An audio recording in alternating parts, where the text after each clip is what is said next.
Welcome back to TCM. I'm Dave Karger. Up next, our star of the month, Sophia Loren, returns in a film she made at the peak of her career as a sensationally popular international star.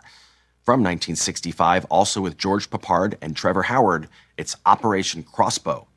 Based on real events that took place near the end of World War II, the movie follows a team of British and American operatives as they embark on a mission to find and destroy rockets developed by the Nazis.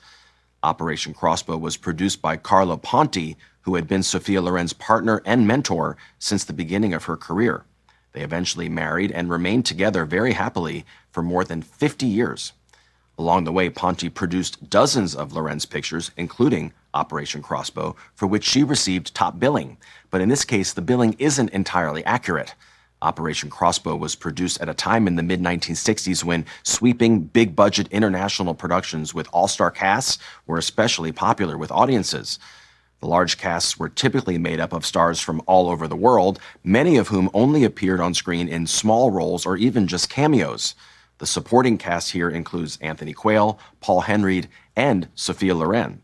As you'll see, her role is much more like a cameo, despite her top billing in the credits. At this point in her career, Loren was such a box office draw that putting her name first was a surefire way to attract audiences.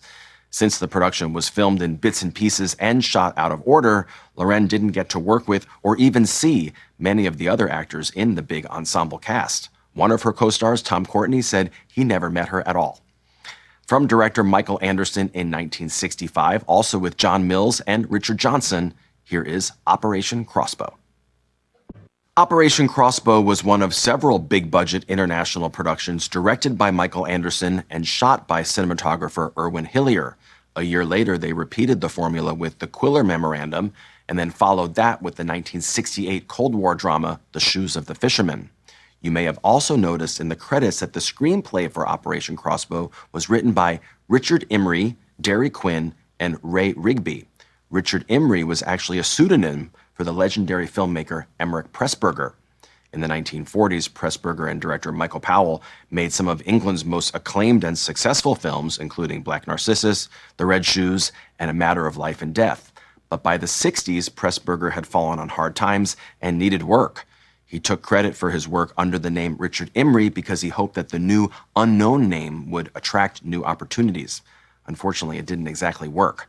After Operation Crossbow, he wrote only 2 more screenplays, both of which reunited him with Michael Powell. They're A Weird Mob from 1966 and The Boy Who Turned Yellow from 1972.